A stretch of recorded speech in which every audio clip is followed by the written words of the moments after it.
innovation, and it simply cannot keep up with China and the US. It's getting a bit tiring, doesn't it? Doesn't it? So let's take to the opportunities that Europe has to become a global leader in future technologies. We heard in some sessions already about this, but now we deepen it. We're very happy to have a stellar panel of experts with us who can tell us where these opportunities lie and what we need to do to make the most out of them. Please welcome Anne Mettler, a true expert in European innovation, technology and industrial policy. Anne is currently a distinguished visiting fellow at Columbia University Center on Global Energy Policy. Carl Benedict Frey, an award-winning economist at the University of Oxford, and author of the new book, How Progress Ends. How Progress Ends, which he will present in a separate session on Saturday. Make sure not to miss that. And Andreas Urschütz, member of the management board and chief marketing officer of Infineon Technologies, a world leader in semiconductor solutions. And the distinguished journalist John Thornhill of the Financial Times, who will moderate this panel discussion. Welcome, everyone. What an outstanding group of bright minds.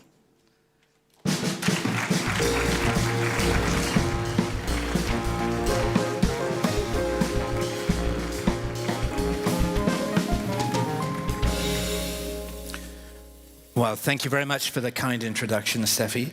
It's great to be back at DLD again and to get in touch with my wild side, which only happens very rarely. And delighted to be moderating this session, Europe, a global leader in future tech. And I note that the title is a question, not a statement. But by the end of this session, I want to make sure that we have erased the question mark and made clear what needs to be done to make sure that Europe really is a global leader in future tech. And we have three excellent panelists who have extensive public and private sector experience and academic firepower to provide these answers. I'm determined to start and end on a positive note. And Andreas, I'm going to start with you. When we think of the semiconductor industry, we tend to think of the giant US, Taiwanese, Korean, and Chinese firms. But Infineon has shown that a European company can compete in certain tech sectors of the semiconductor market. How's that possible? Whenever reading newspapers, you're getting that impression like, oh, the world of chip makers is being dominated by Taiwanese and American players. This goes back to the reality that, in particular in the area of central processing units, but also GPUs, so machine learning chips, Taiwanese foundries are supporting American chip makers, if you will, and that is what you very often read. What you rarely read in the newspaper is, however, that the overall semiconductor market is split along 5 major product segments, 2 of which are the CPUs and GPUs, that's what we read.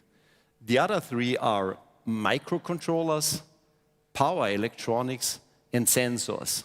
So in these 3 areas, Europe is the one who has a play. So when you look into these 3 areas and count together, the market share and the market positioning of the major European ones, which are Infineon, ST Microelectronics, Bosch, NXP, and a handful of others, all of a sudden you see more than 50% market share of all microcontrollers of planet Earth are done, produced, developed, and delivered mostly out of Europe.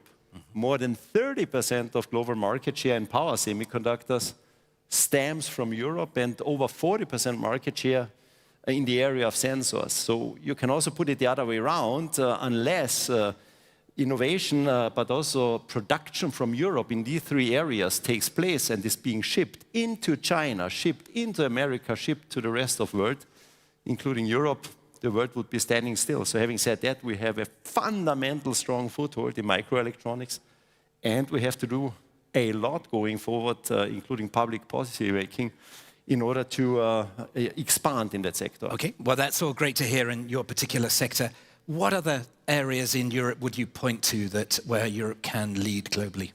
Look, the point is as follows. When you, for instance, look into what currently happens in Europe and in Germany in terms of technological focal points, I just was recently reading about this high-tech agenda of Germany as one example. And when I look deeper into that one, I realized there are 18 billion euro put together by the government, by the federal government in Germany, and that is meant to be spent in the next 4 years, split into 7 different sectors. One of which is the AI, another one is microelectronics, biotechnology, quantum computing, and a few other ones.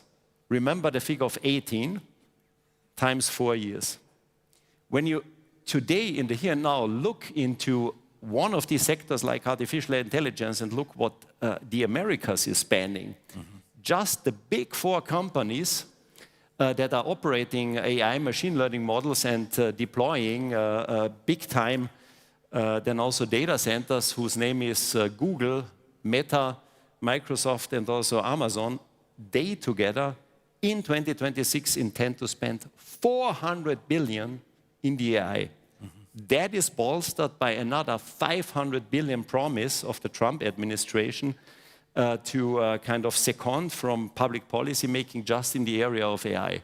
So 18 divided by 7 divided by 4, that's what we spend, versus these 600, 700, 800 billion blocks on the other hand side. So having said that, looking into Europe, looking into Germany, we have a massive issue in terms of then also putting specific focus in where and what technologies going forward we intend to be leading, and also bolster in both directions private investment, companies, but then also public policy making and public investment in order to truly scale.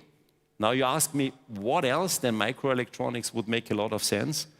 It's a bunch of things. From my perspective, I believe Europe, to a large degree, is left behind in the area of foundational AI and deploying data centers for machine learning and AI modeling, if you will. We are not left behind in applied AI, just to give another example. What is applied AI? Use large language models and use them, for instance, in the context of manufacturing automation. Okay. That would be an area where I strongly believe Europe could count on to, Germany could count on to, in order to proliferate and take a strong stance going forward beyond semiconductors and microelectronics. All right. I very much want to come back to that as a subject. Anne, I want to come to you now. So we've been hearing that in some sectors, Europe can absolutely compete globally in tech. We have world-class researchers. We've got an incredibly vibrant startup community. And we theoretically have a market of 450 million people that can spur this demand. So where is the problem, in your view? Yeah. So thank you so much. I wouldn't know where to start when I talk about the problems, but I'll mention some of them. So yes, we are decent when it comes to early stage innovation. I think everyone knows that. However, I think that in and of itself has become problematic because that basically turns us into an incubator for the world. Why? Because we don't scale in Europe. We really have an absolutely pathetic track record.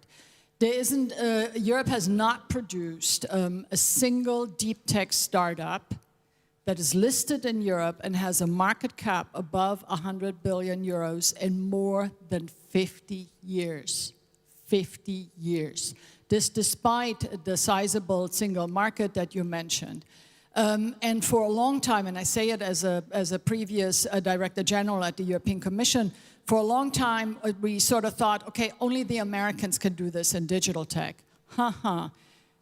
When I came into the Commission in 2014, we described China as a developing country. By the time I left in 2019, we referred to it as a systemic competitor. 5 years.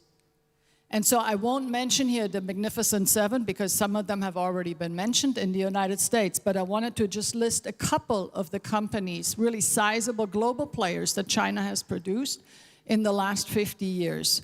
Tencent, Alibaba, JD.com, CATL, BYD, ByteDance, /TikTok, Shein, Temu, Huawei, Baidu, Geely, Lenovo, Energy, Mingyang, Goldwyn, and Vision. So someone tell me this isn't possible? Why can others do what we can't do if we are so good? And this is now not only really a seismic economic problem, it's turning out to be an existential security problem and challenge. Because this is not easy to fix. You lose the technology frontier. It's not easy to regain. So I want to come here in a discussion on innovation with really a great sense of urgency. Just fiddling around the edges will not do this time. Because this is we're in a really serious spot. Hyper-dependent both on US tech and Chinese tech. And there may be some areas where we are still competitive. I don't deny that. However, there's nothing that tells us we'll still be competitive in 5 or 10 years. I'm sure the German automotive makers also thought they were really competitive until they weren't anymore. So let's not be complacent. Let's really feel the pressure and the urgency to do things differently going forward. That's a devastating critique of where we stand at the moment. What do you think we ought to do about it? Sorry. No, Anne, could you come back on that and then I can go? This is as easy as the question is, what is the problem? So the first thing is, I mean, let's not do what we have been doing because it obviously doesn't solve the issue, right? And I mean, sitting in Brussels, I have to say quite a bit we have to do differently because the tendency to regulate before we're even in the game needs to stop, right? I mean, we need to really become players and not just see every risk, but also the opportunities. And the fragmentation of the single market is a huge problem. So you have over-regulation plus fragmented markets, and you have stagnation by design. You really do. And we have, proven track record for that. Europe, on balance, is way too complex. I say it to someone, I tried to get digital tech off the ground for 20 years. And then at the end of the Juncker Commission, I said, I've had enough of this. I'm going into clean tech because I knew that the Green Deal was coming and Europe, this was going to play to our strengths. We were going to do it. I spent almost 6 years trying to scale clean tech across the EU, and it left me utterly frustrated because the complexity that these poor companies face dealing with the regional level, because when you're in energy, by definition, you got to build something. So you're dealing with regional authorities for permits, et cetera. Then you deal with national level, because that's where you have, the labor provisions and the taxation. And then usually in energy, you need a subsidy because, this is just a fact. So then you're dealing with Brussels, right? You're dealing with DG competition. No startup can manage this complexity, which is why I said when the Americans came out with the Inflation Reduction Act, Europe needs a Complexity Reduction Act urgently. This is not a joke. Yeah.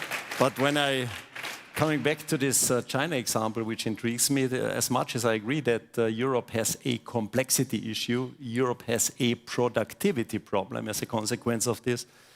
Capital market fragmentation leading to then also lower labor productivity relative to the US, for instance. I just recently read that in 2023, US productivity was 24 percentage points higher as compared to Europe. I must say I was shocked, and there is a lot of explanation that has to do with capital markets fragmentation, with higher factor cost, with over-bureaucracy, with slow permit processes, and so on and so forth. But coming back to the China element, I believe there's two more which are worth mentioning, where I believe we have to put our hands onto with much more decisiveness. One of which is, when you look into China, there has always been strategic planning for sectors such as the electromobility, since you mentioned BYD. So there is a 10, 20-year long-term planning, and like Deng Xiaoping is saying, hide your strengths and then wait after having set a target. So consequently work towards a target over many, many, many years over a long period of time and see where China ultimately has got. And beyond this one, I'm also wondering this whole element of culture and attitude.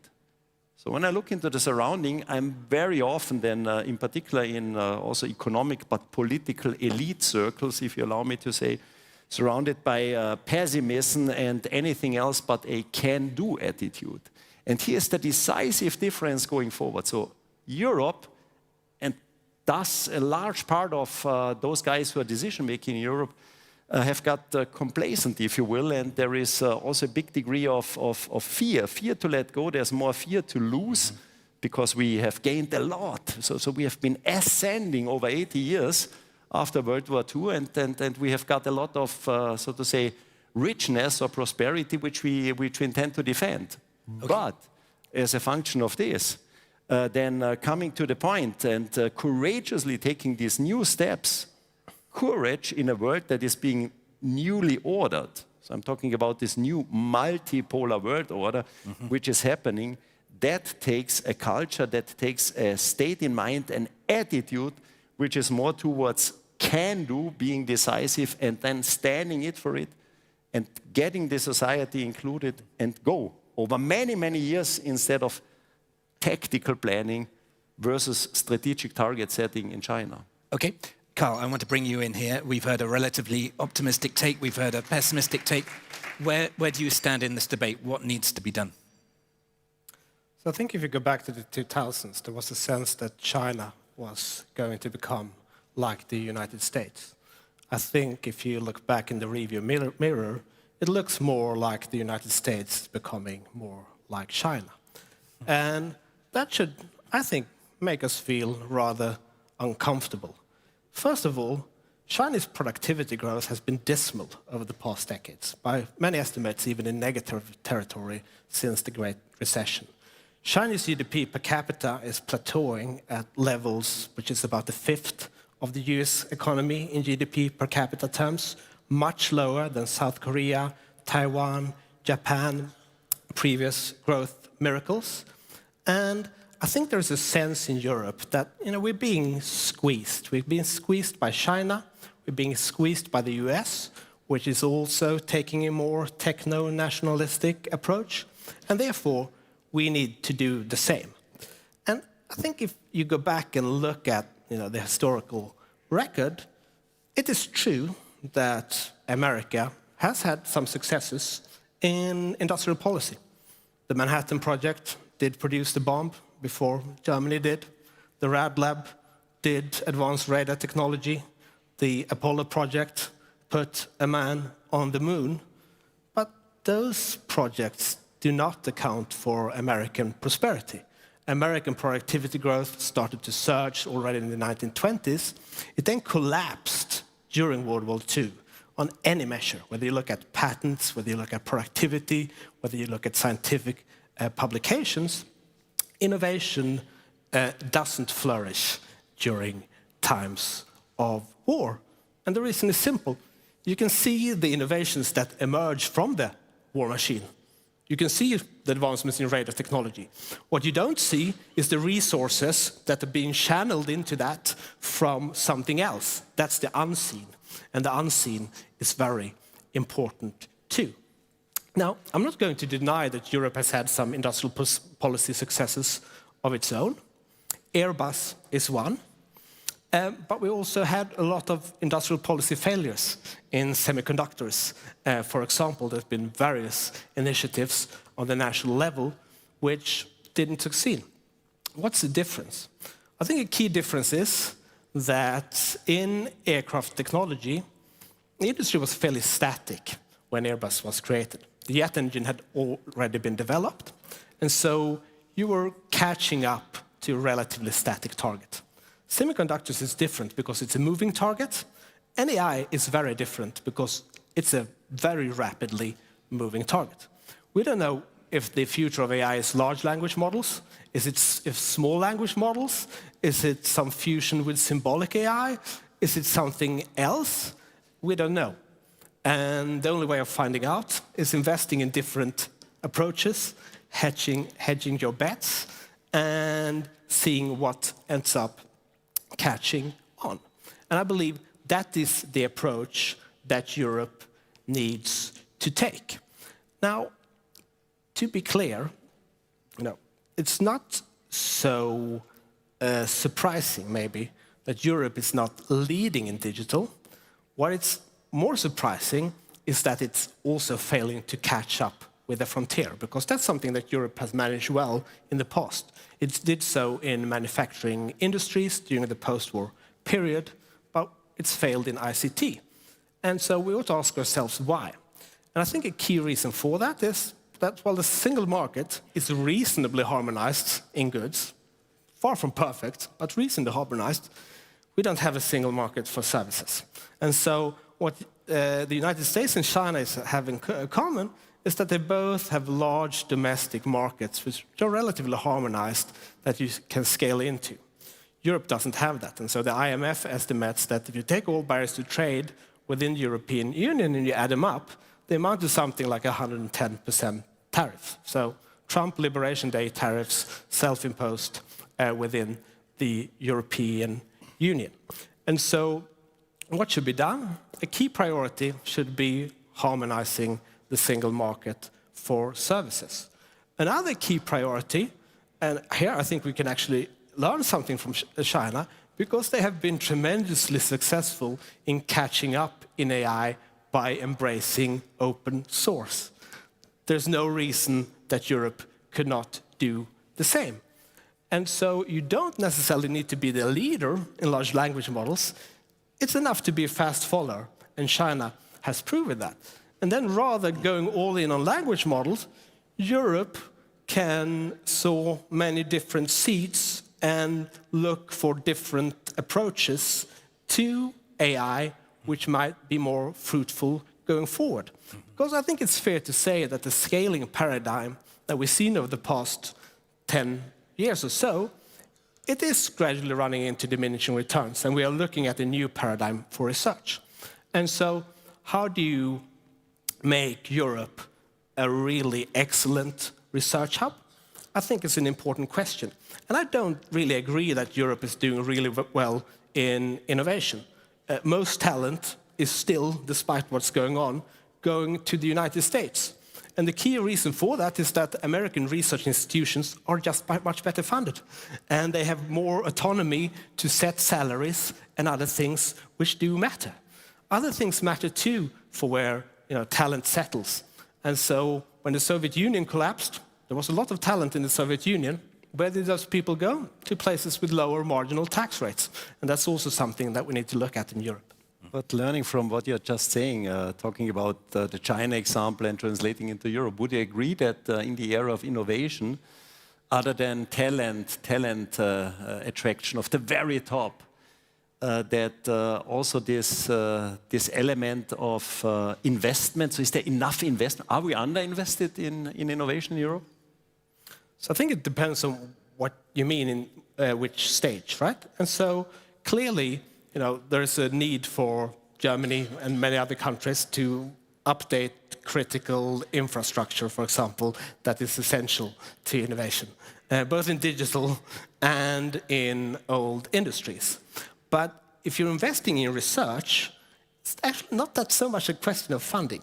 You can do a lot, even in AI, with not so much funding in terms of trying to figure out if something works to begin with or not. So I don't think it's a question of just marshalling resources and channeling them into one field. And what China has done quite successfully in solar, in EVs, in many other domains, it's actually not that different from what Japan is doing. It's focused on process innovation and reducing costs to market, just achieving economies of scale. But in particular, in this example of EV, what China was doing from my perspective was that they have been, by public policy in the 2010s to 2020s, fully supporting the entire technology stack, so from producing polysilicon up to the solar panel, including all the electronics around, and this was supported by huge, massive amount of capital, whilst so to say, invented in Germany, solar industry was going under because of, so to say, subsidization systems being associated to that very segment in Europe, and financing was left out. So there was bankruptcy, while scaling in China. So I believe it was more. So Chinese industrial policy is very poorly understood, and most of it is local. It's become more centralized around Beijing in recent years, but the successes have been provinces competing against each other. And so it's pro-competitive industrial policy.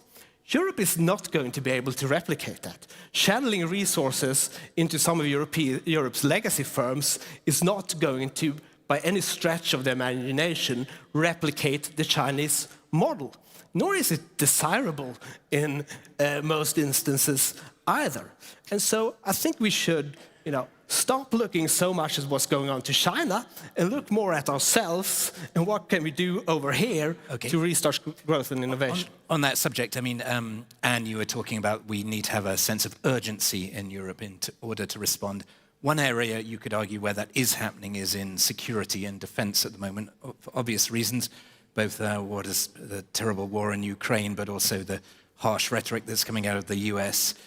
To what extent are you convinced that there is a sense of urgency in promoting defense tech, and is that an opportunity for a kind of new military Keynesianism? Is there a new way of promoting innovation in defense?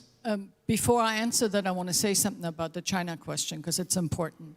I always like to quote Deng Xiaoping, who said in 1992, the Middle East has oil, we have critical minerals. So they thought early on, what is our competitive advantage and disadvantage? China is like Europe, an energy-poor, a resource-poor geography. They don't have oil and gas, same as us, right? So they knew we can't compete in a combustion engine car, neither would it be in our interest. So they thought of an entirely new car, an electric car. Seemed like a moonshot at the time. What do you need for an electric car? You need a battery. Where do what do you need for a battery? You need cobalt. Where do you get cobalt? In the Democratic Republic of Congo. Then how do you scale this thing? You use your own market. You close off the market. You really strategically use your market to unleash enormous competition between companies. What does competition do? It drives up productivity and lowers the cost. So in that sense, China took the best of capitalism, but reserved it only for itself, and left us with all the dysfunctional parts, with the quarterly reportings, with wanting to buy cheap because we cannot strategically invest for the long run, right? So there is something that we have to learn before we now go into a situation with the rearmament of Europe, where we will again spend hundreds of billions of euros on this and that, just like we did with digital tech, with close to nothing to show for. The same as we did with clean tech. When the Green Deal was announced, it was said, we're going to spend €1 trillion over the next decade. We're now 6 years into it. We have nothing to show for. Okay, we bought a lot of Chinese solar panels, but in our own wind industry almost collapsed. Our battery industry / Northvolt, one company, collapsed. Green hydrogen was, the holy grail to decarbonization, never got off the ground. What the hell are we doing? Yeah. If we repeat this in defense tech, we're dead.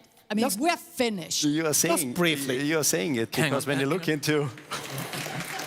I want to echo what you are saying. So because here and there, meeting people who are saying, so since the automotive sector, as one example, is losing in terms of GDP contribution going forward, there might be a defense technology in Europe, in Germany, that's going to pick it up. Ladies and gentlemen, that's a myth. When you look into the reality and look into military and defense applications and the global market for that kind of things, then in 2025, this market used to be around $700 billion in size. Remember 700. If you look into where is the value added and the manufacturing of all this stuff happening, then out of the top 100 companies in the defense sector, more than 60% reside in the US. Only 3 major companies out of the top 100 reside in Germany. Whilst the US companies take more than 60% of the share, the top 3 German companies in the top 100 take lesser than 4 percentage points of this cake. So having said that, if you just imagine the number of 700 billion, and in that regards, the example goes towards Germany taking somewhat like lesser than 4 percentage points, in terms of additional value add, there's not so much to bring on the table in terms of building new working places, employment, and prosperity. So as a matter of fact, when we build up military, which I'm not denying is of an importance for the continent, the guys who are benefiting from that is Mr. Trump in the morning and Mr. Putin in the afternoon. And why Putin? Putin is himself probably now having a celebration because whilst we are spending, like in Germany, over 70 billion annual budget into defense as such, this is also money which on the other hand is missing in order to build economical strength in future technology. And that is exactly the reason why there's only a leftover of 18 billion for 4 years, for 7 sectors. Nothing in order to scale up and pump up sectors where we going forward want to grow prosperity and thus also geopolitical importance in a multipolar world order. Carl, you wanted to come in? Europe certainly has some very significant growth problems, but let's stop looking to China for inspiration, please. Chinese GDP per capita is a fifth of US GDP per capita, and it's flatlining. Productivity for the past 15 years, flatlined. Dynamism in China, flatlined, okay? If you build an airport in the middle of nowhere and a city emerges around it, you look like a genius. If you build an airport in the middle of nowhere and not a single house is built, you look like an idiot. China, today, a third of the economy is real estate. It's massively overbuilt. That means that you can find examples where China planned ahead of time, built an airport, and the city emerged. Amazing, planning works.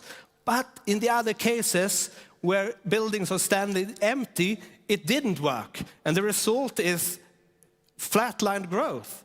And so, yes, let's look to our own problems. Let's try to fix them. But the model for European prosperity is not China.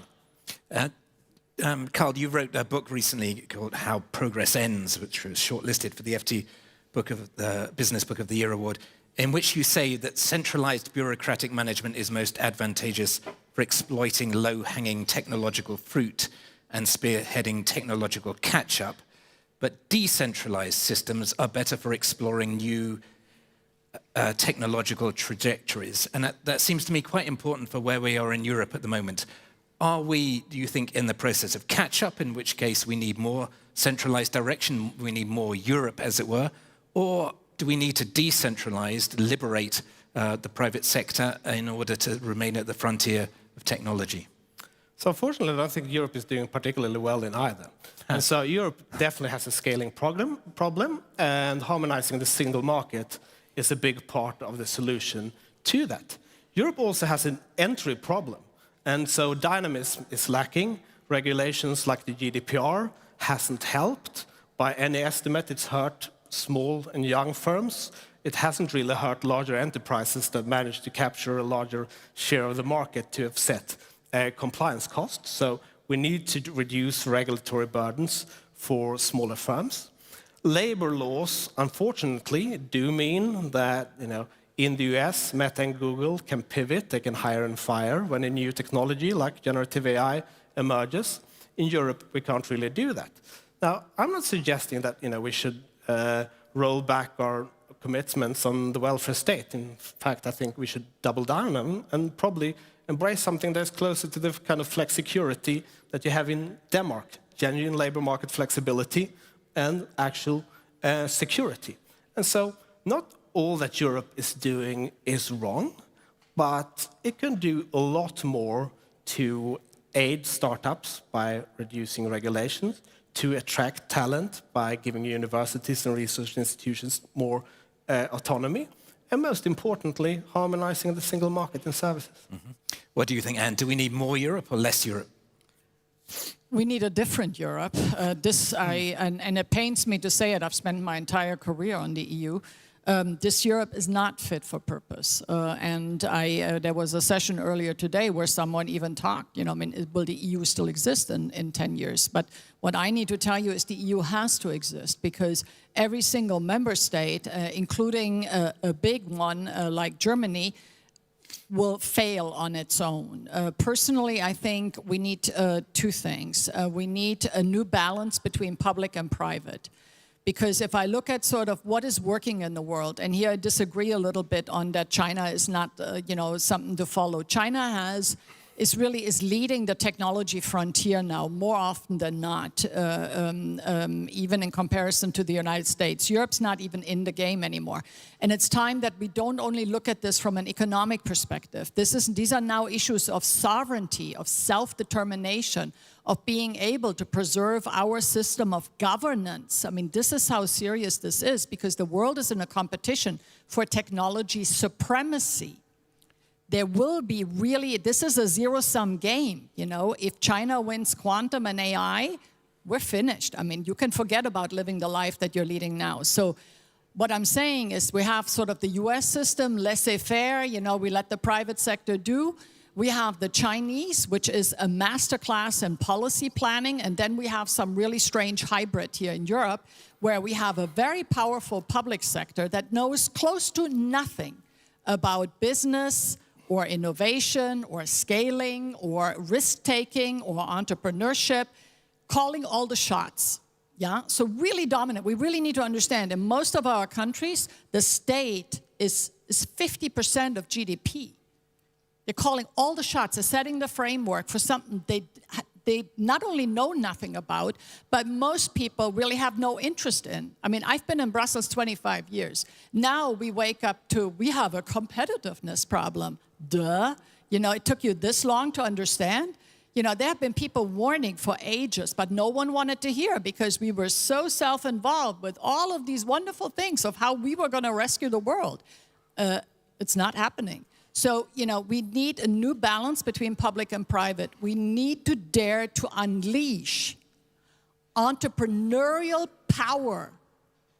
It will be disruptive. It will be very different from what we are used to. But it's, in my opinion, the only way forward. Because the way we've been doing it, so we know what doesn't work. So why is it so hard to do it differently? It's because those that have the power to change still don't understand that we have an existential problem. In the last 80 years, Europe has unleashed that entrepreneurial power twice incredibly effectively. In the post-war era, there was extraordinary kind of catch-up with America. And then in post the Soviet Union's collapse, we had the catch-up in Eastern Europe as well. These were miraculous periods of economic convergence and growth. But that's when we fell asleep, if I can say that, because we thought we had won. So what do we need to have a third economic miracle? Well, I thought the only silver lining I ever saw in the Ukraine war was that it would finally really kick us in the ass and really get us into action. Now, I worked in energy, and it's been heartbreaking to see that the very thing that was weaponized against us, natural gas, which at the height of the energy crisis was 8 times as expensive as before the war. I remember saying at a conference, at this rate, we will lose our industry not in a matter of years, but in a matter of weeks, because you cannot be competitive if your price of energy is 8 times what it was before the war. What did we do? We built LNG terminals really quickly. Huh? Europe used more natural gas in 2024 than we did before the war started. It's insanity. What we needed was a green Manhattan project, because clean energy is not just for decarbonization. This is a matter of existential importance for our security, sovereignty, and resilience. Why did we not use this opportunity? We spent hundreds of billions subsidizing fossil energy and natural gas in particular. What is Putin paying his war with? And what could we have done instead with all these hundreds of millions in terms of scaling other important sectors? But while everybody would agree here in this room in terms of we need, in that regards, disruptive systemic change going forward, I wonder whether is there anything in place in terms of where we intend to head. So in other words, do we have something? No. Are you aware of something like Vision 2040 for Europe? Europe 2040? So when the war started, I spoke to the CEO of Siemens Energy because we served in a group at the Munich Security Conference, and I said, we got to quickly do something. So we started an energy resilience leadership group where we looked at what are the sectors where we use the most natural gas and what are clean technologies we can scale today that are really ready to scale, we can invest in so we can get off natural gas. We had Ursula von der Leyen, Robert Habeck, we had everyone at the launch, yeah? But it doesn't translate into action. Europe has an implementation, an operationalization problem. And has this to do with the commonality of attitude and fear to let go? Let go of what? I gladly let go of That natural is the gas. point. That is the point. I mean, we are about to be left behind. So as a matter of fact, there is only one way. That is the way forward. But therefore, we have to take certain risk and allocate attention and in particular and also energy and funds, if you will, from the private sector, but also from the public sector, towards a couple of things where we jointly believe into we want to be on top in 2040. But can I say what this necessitates is that you have a public sector that cares to know where the technology frontier lies. Because if you don't know, you cannot fund, you cannot regulate for it. And frankly, my experience is that just way too many people in the public sector are totally complacent. It's much easier to subsidize LNG than to stand up a new technology, I'm sorry to say. And that's why I'm saying we need a new balance between public and private. The public sector needs to enable, not control. All right, we are very nearly out of time. And this has been a really fascinating and very passionate debate, which I've thoroughly enjoyed. But I'm going to challenge all of you to come up with one recommendation you think that we can make Europe fit for purpose, to use Anne's term. Carl, very briefly. If we wanted to do Chinese industrial policy, the first thing that we need to do is to create a one-party system in Europe. And then Merz becomes provincial governor of Germany, Macron provincial governor of France, Scholz is provincial governor of Spain. You get the picture. And then you get all these localities to compete against each other on different industrial policy initiatives. Chinese progress is not any master plan whatsoever. Beijing started off in the Deng Xiaoping area to pursue a top-down industrial policy. In 1992, Deng goes to the south. He sees what's happened in the special economic zones that started opening up. Firms set up in Beijing begin moving down south. This was not a plan. This was something that surprised Deng himself. So you're not answering the question. And so what Europe needs to do is first getting rid of the idea that we should pursue Chinese-style industrial policy and focus on harmonizing the single market. Okay, all right. So we don't want a one-party state. We want to harmonize the market. And minus coalitions of the willing. My experience is there are always some in Europe that get it. Empower them. Let them go and really succeed and be the pioneers that we need them to be, rather than the sort of lowest common denominator with everyone. That's a recipe for disaster. Great. Andreas, you have the last word. While the operationalization of what I'm saying will take a lot of effort, pain, sweat, and blood, true leadership at the end, where have all the leaders gone? For me, the answer to the question is not that complex. First, in Europe, we need to get to a joint picture of our aspired future. What does Europe as a continent want to be in the new world of a multipolar world order? Out of that, we have to break down what are strategic targets, what are strategic innovations that we must put our resources onto. And here comes the point. What we are today doing is we put our money into many, many, many baskets. A little bit of everything, but nothing really at scale. Mm-hmm. So going forward, we have to do what every company, what every entrepreneur is doing, what we as private people at home are doing when we look into our wallet and say, what can we afford? So we choose a few battle places, And that's what they have to do. Less is more. We have to go after 3 to 5 basic future technologies, such as microelectronics, such as applied AI, such as autonomous systems. This is where Europe can shine with all the vertical sectors that we are having, like the mechanical engineering, industrial automation, also the car industry, and so on and so forth. But factor 10x, not double down. All right. Put our resources into it. And that, last not least, will require one common thing. We need to dare.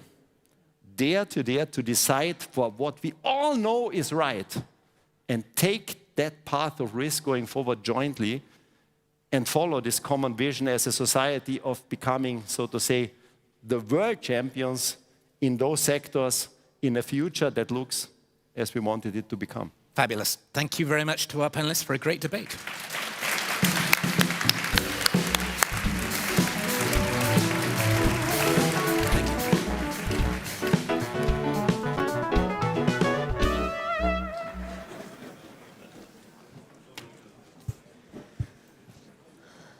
I love that Andreas ended on the note that we have to dare.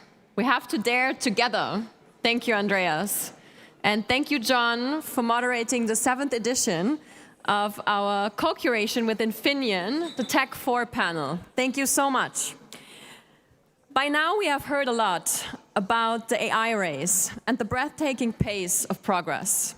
So let's explore what it takes to turn that momentum into real results inside a company, shall we?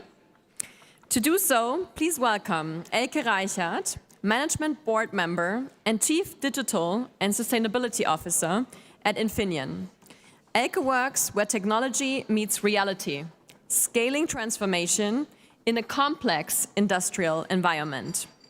Joining her will be Niklas Harzheim of the go-to-market team of DACH at OpenAI. He works at the interface between cutting-edge capability and everyday business needs. And we're delighted to welcome Nicole Büttner, founder and CEO of Merantix Momentum.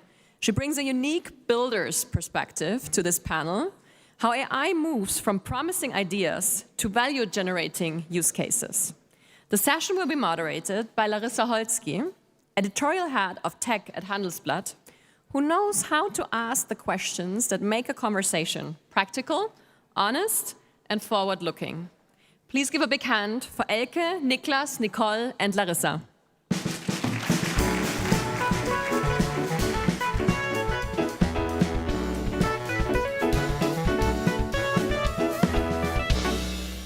Hello, everybody.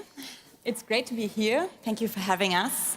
As usual at DLD, we only have 25 minutes, but I mean, that's fine. Our topic is how to accelerate the AI revolution, so let's move fast. First, I want to understand how fast or slow we actually are in the AI revolution in Germany, at least from the perspective of you. So to speed things up a little bit, I suggest the following. I will start the sentence and you just finish it, okay? Okay. So let's start. Looking back at 2025, my expectations for the AI revolution were? Met. Not more, not less. I think why not more? Because AGI, artificial general intelligence, I think that takes a bit longer. There was a big promise for this year, didn't realize. You really expected that for 2025? No, and I didn't expect it. So my expectations were met, but I think they were higher. But I didn't expect that really to mature. But the other thing, of course, the maturity of the language models with more with more data, with more contextualization, I think that goes according to plan. Understood. So not mad or mad, but somewhere in between. Niklas, 2025 was seen as the year of AI agents. Looking back, I think we should have called it the decade of agents. So there's time to fulfill the expectations. Nicole, in Europe, we spend a lot of time on the AI Act, so the AI regulation. For German companies, this has meant? Spending a lot of mental and operational time and space on something that's not in the opportunity space. So now let's move to your personal expectations and experiences. Same format, so I start the sentence and you finish it. Elke, if I had to stop using ChatGPT and similar AI tools from tomorrow on, I would really struggle with my morning routine. Meaning? I usually start my morning routine, you will like that, with the Handelsblatt morning I really like briefing. that. Yeah. And then from there, you know, I usually, there are some ideas or some news I want to dig a bit deeper. So having information at my fingertip, that I would miss. Niklas, my most embarrassing moment or my biggest failure with AI was? I was led to believe that I can run or train for a half marathon to run it in my first half marathon to run it under 1 hour 30, which ruined my legs and everything. So I aim now for around under 2 hours. It's in 1 month. So yeah. You shouldn't ask AI for advice, but a personal trainer. Sometimes it's very encouraging. Depends. But this is something you can also tweak in your AI. Just as a tip, you can say like, be very direct and not too encouraging. So that was maybe my learning. A bit too optimistic. Yes. So. Nicole, because of recent AI developments, people now think I'm very good at Running a company, no. so you aren't. Spoiler alert. So great, thank you for playing along. Based on your answers, my conclusion for the past year would be, I mean, mixed, not bad at all, but clearly with room for improvement. So at the same time, many companies in Germany and Europe are going through a difficult economic phase. So geopolitically, we see that if we are economically weak and technologically dependent, we have very little influence on the global stage. So that means we need more speed in the AI revolution. Okay, let's look at Infineon. So how far and how fast do you think you really are today? And what are the main obstacles that still slow you down?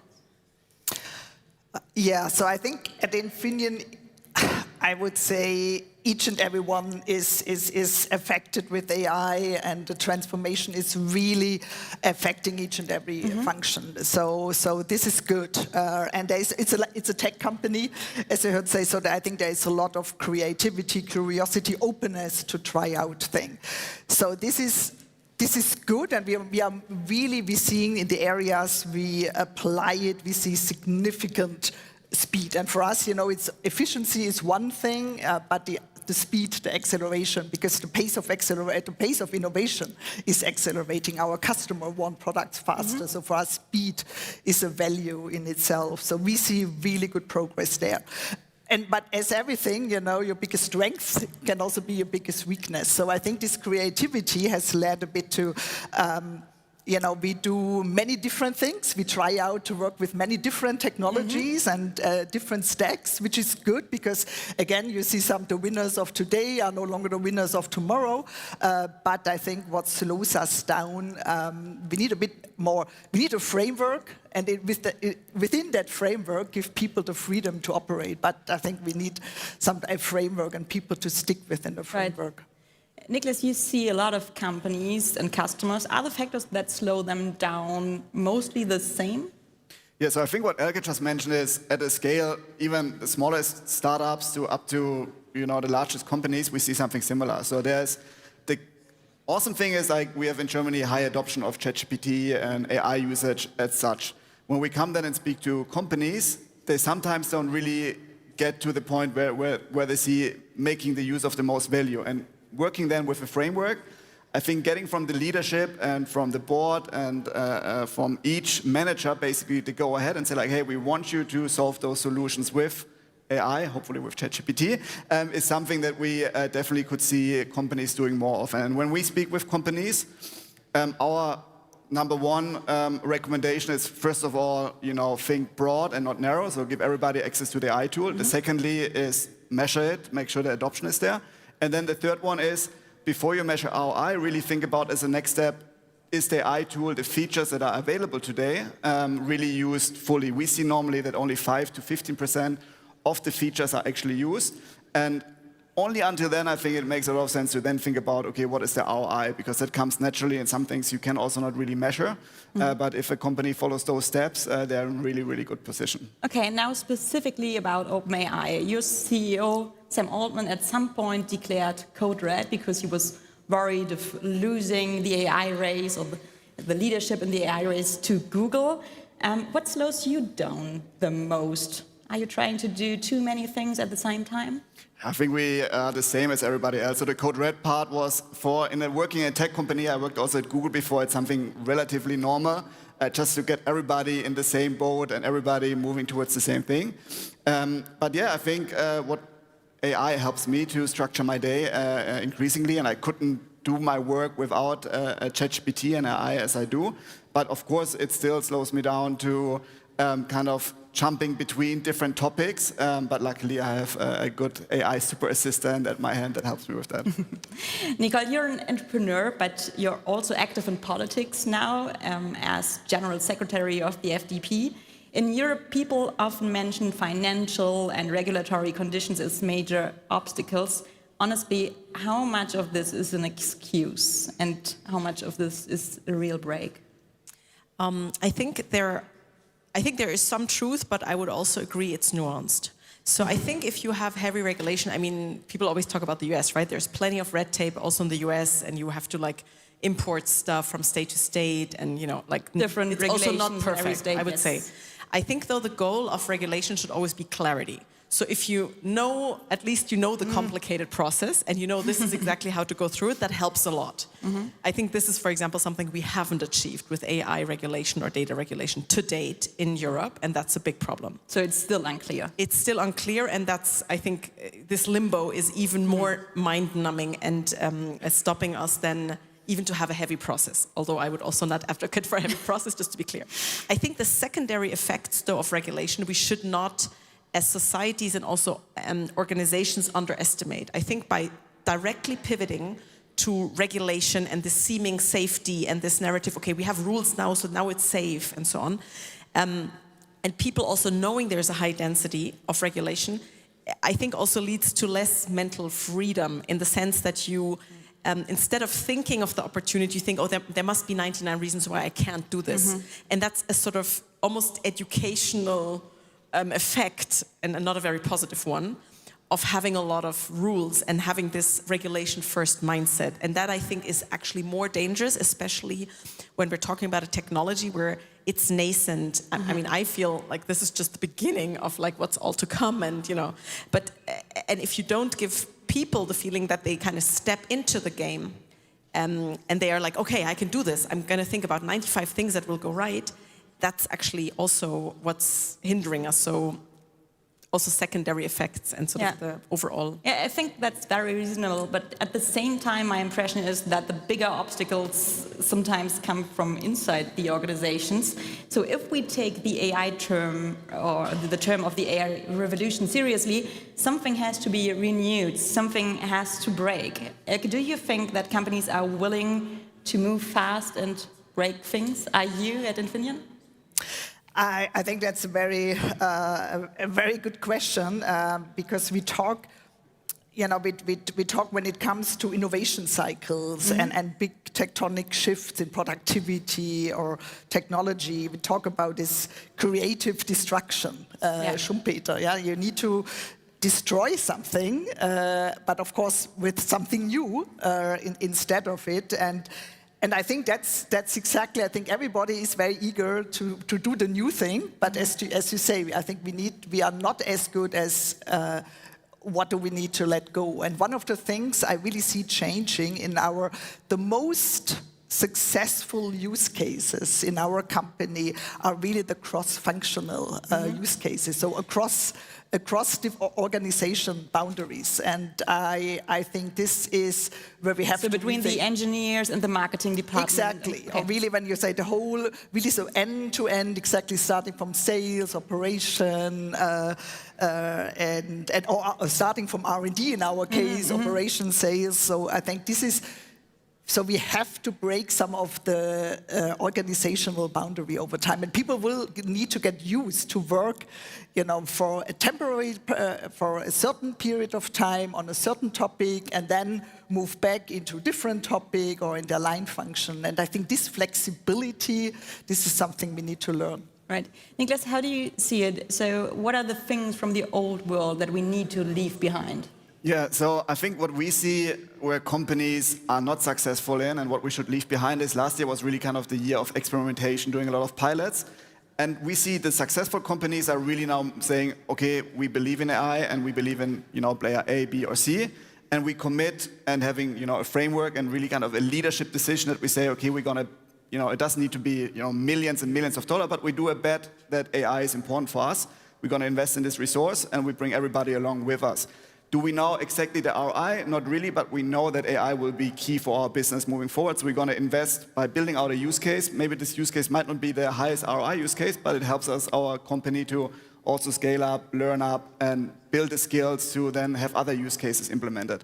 The companies that fail or will fail, and what we should leave behind is where you always switch, okay, there's now this new company or this other company, they launched this feature. So maybe we should run another pilot with them. And then in a month, okay, they're leading this model now. Let's maybe wait until it's perfectly clear who is going to be the leader and which project can do what with what model. So I think there it has to be now really coming to a decision from leadership to say, hey, let's go ahead, let's invest, and let's be sure that it's going to be an important decision, which 100% will be the case. Nicole, what are the things that we need to break first in 2026? I mean, breaking is like, I obviously know this framework. I think a lot of where we need even more disruption, let's say, is because we're focusing a lot on technological subjects, and I feel there are so many breakthroughs in the last few years, in the last few, I mean, every month, right, on your X feed, you're like ingesting something new.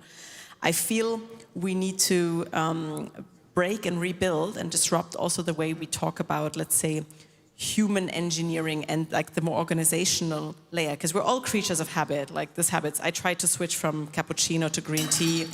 I haven't been successful this year yet. I'm still like stuck in my old habit. And right, this is just a very small example of what all needs to change in organizations. And I feel to focus on that would be really important. Because if you think about previous technological waves and like, I don't know, in Germany, the automobile or other things, right? You always had to, like they used to put horse heads on cars because they thought maybe, I don't know, the other horses need to get used to it, right? So I feel the social, the governance, all those aspects need more disruptive new models. I say disruptive, this immediately probably triggers discomfort, but we need to think those things because that gives people a sense of guidance, governance, right? So it's like ergonomics with the object, right? You need to be able to use it. It needs to be comfortable to use it. So if you have a high-tech, cool agent, but you're not sure who's taking responsibility, what are we achieving, how's the interaction, all these aspects are very much, let's say, human social engineering topics. And I feel a lot more mental attention has to go there, and that would leapfrog adoption also across organizations, because I feel that's the big kahuna. I think that's where everybody is looking, how do we actually really make it possible for people to use this at scale and not 5 minutes in the morning when I'm brushing my teeth, right? Because that's not gonna be like how we completely change the way we operate. Yeah, Elke, let's get very concrete and talk about use cases. So where has Infineon been especially successful in integrating AI in a way that creates value quickly? For us, this is really in the area of knowledge management.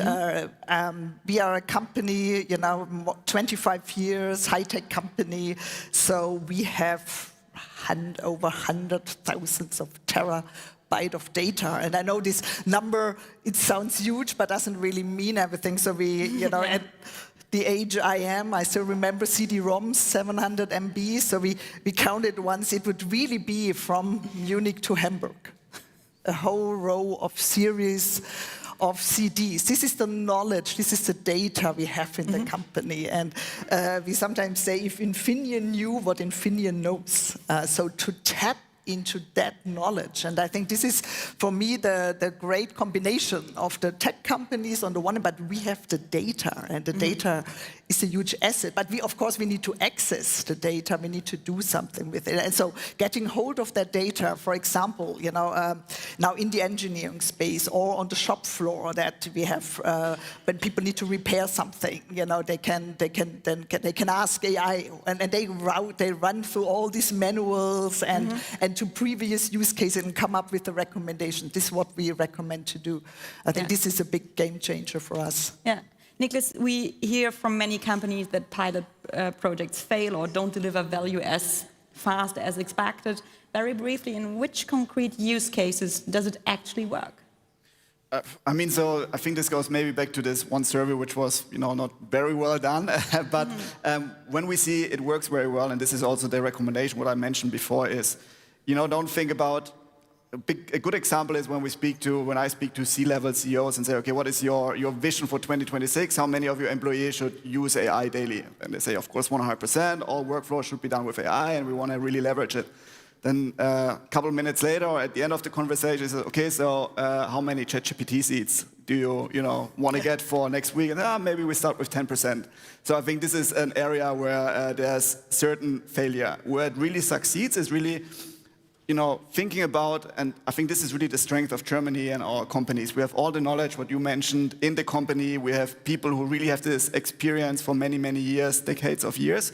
So if we combine this with the capabilities of AI, which is great to go through tons of terabytes of data and combine it with the specific knowledge that each and everybody has, and then enable them by giving them access to this tool, bring everybody together after a couple of weeks, what we normally do, run a hackathon, and then those ideas spark. And then those new ideas spark of, this is my knowledge, and this is now the capability of AI.